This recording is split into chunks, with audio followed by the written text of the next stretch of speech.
butterfly pea.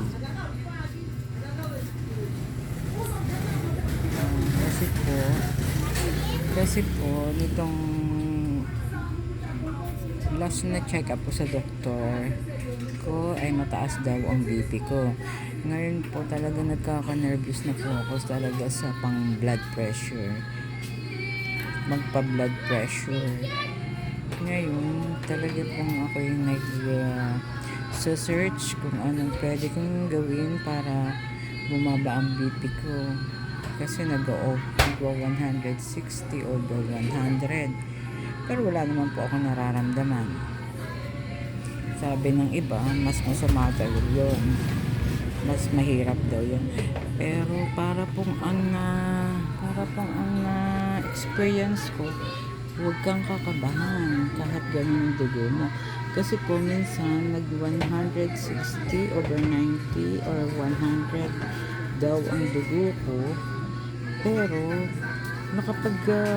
ikot pa po kami ng asawa ko, mga 3 hours kami nag-ikot, wala naman po, nakatulog ako, nagising ako, wala. Nagpapasalamat po ako sa Diyos dahil talagang pinapakiramdaman ko po ang sarili ko. Ngayon po may ginawa na naman kami about itong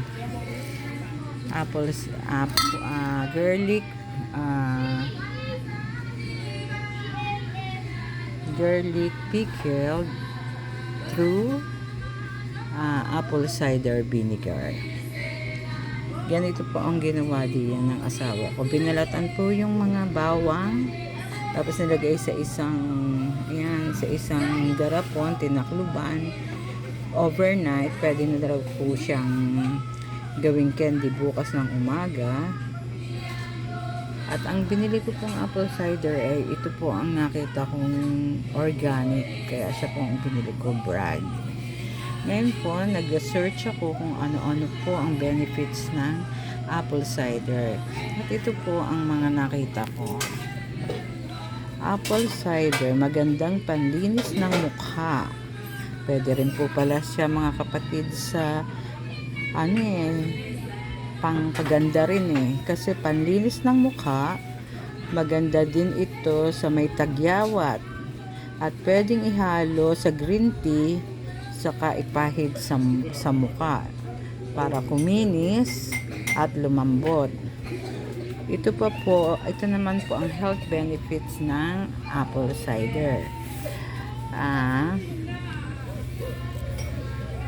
Sa ating katawan, ang apple cider vinegar ay mayroong acetic acid, nagbabawas sa pamamaga at mayroong alkaline effect upang matulungang maayos ang iyong katawan.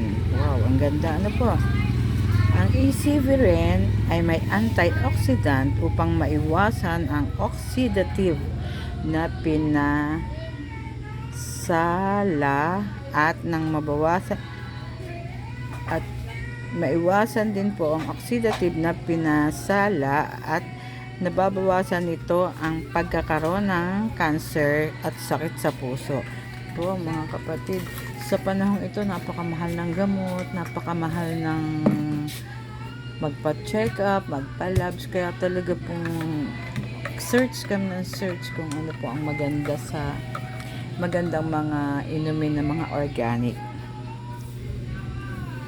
Tapos po, nababawasan din ito ang level ng blood sugar kasi po ang asawa ko is may diabetes po siya, type 2. Siguro po nakuha niya yan ngayon po ay mga 3 decades or more. 3 decades na po or more. Nababawasan ito ang level ng blood sugar. Kasi po kaya po maganda ang sa asawa kong pag-iingat sa katawan. Bawat mga dahon-dahon po talagang more on organic siya. Talagang inaano ko po siya na huwag kang masyado sa synthetic na gamutan. Kaya po kami po ay may mga gayabano, may mga, kasi po bukid ang aming tinitingnan. Basta lahat po ng namin na herbal, nakakatulong sa ganyan. Lahat po ng mga damo na nakikita namin sa harapan, sa mga dinadaanan na napapanood namin na may kagalingan, may kagamutan, talaga pong iniinom niya. Kaya po, kumbaga po, pag nalalabs siya, hindi pa po siya nakakakitaan ng mga sintomas na may nasisira na sa loob ng organ niya. Ngayon po, medyo tumataas po ang kanyang sugar, kaya po nung sinearch po namin itong sa garlic at saka sa apple cider vinegar. Marami po akong pinagpilian, pero siya po ang nagusto kasi nakita ako agad yung organic. Tapos po, ito daw po ay nakakapag-prevent din po ng cancer at sakit sa puso. Ayun na nga po ang maganda. Sa blood sugar, nakakabawas. Tapos nakakapagpagaling daw po ito ng may diabetes, pero wala pa naman pong sigurong talagang pag-aaral na gumaling nga sa pag-inom ng kundi nakakatulong lang po siguro sa gamutan at pagbabawas ng sugar sa katawan. Tapos po, nakakatulong din ito sa pagbabawas ng cholesterol upang hindi tumaas ang BP. Ayun nga po ang problema ko, medyo tumataas po ang BP ko ngayon, kaya po talagang nung malaman namin na ganito, na meron siya sa pag-aaral na nakakatulong ito, ayun po, gumawa ang asawa ko ngayon. Nakakatulong din daw to sa may problema sa digestion sa pag-breakdown ng protein, dense meals, ay nakakabawas ng bloating para sa maayos na digestive system, para bumilis ang proseso ng digestive system.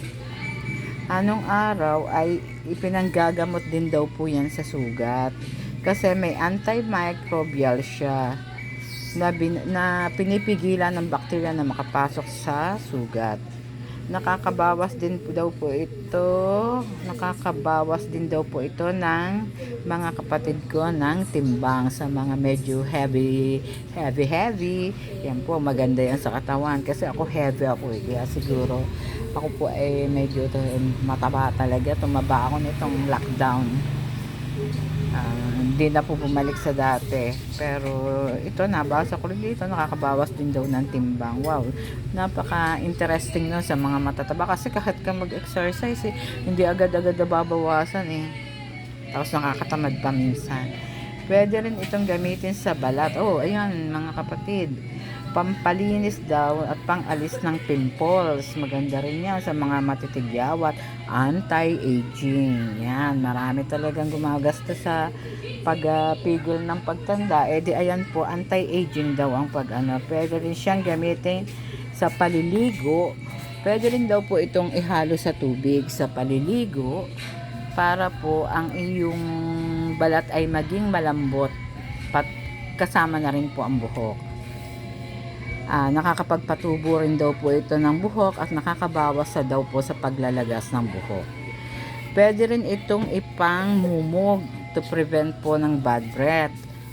Tandaan natin na ito ay di dapat inumin ng tuloy-tuloy, o di kaya po kailangan po siya ay unawin sa tubig or sa juice.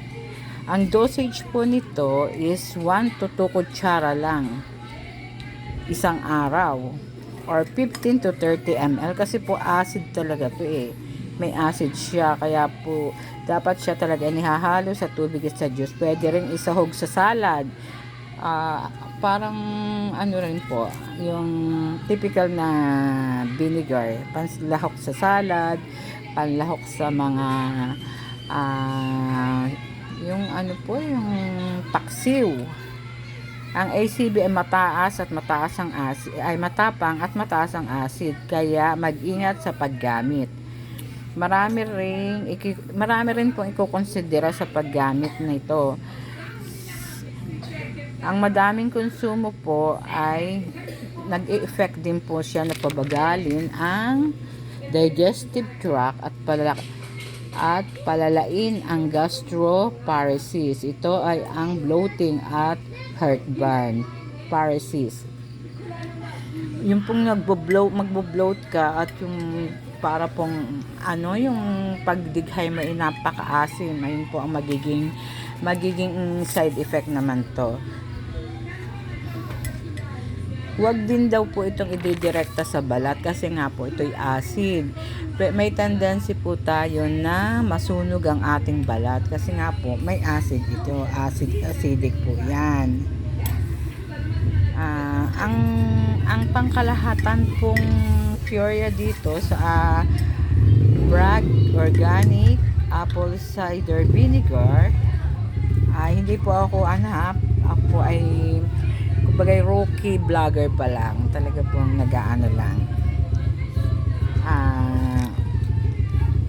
Ang pangkalahatan benepisyo ng ACV ay maraming pinaggagamitan. Pwede sa pampaganda, pampabata, pagbawas ng timbang, sa health, pambabawas ng blood sugar, pampababa ng dugo. Pero kailangan pa rin din po natin kumonsulta sa doktor bago natin gamitin kasi nga po ito ay acid. May acid po ito, may asim sa tiyan. Pagka napadami din po, magbo-bloat ka. Kaya po dapat po ay lagi nang magtatanong pa rin sa doktor. At ito po ay hindi gamot kasi iba po ang gamutan naman sa diabetic. Talaga po may mga diet yan. Thank you po. Sana po ay makatulong. Iinumin ko na po itong aking butterfly pea. Ba?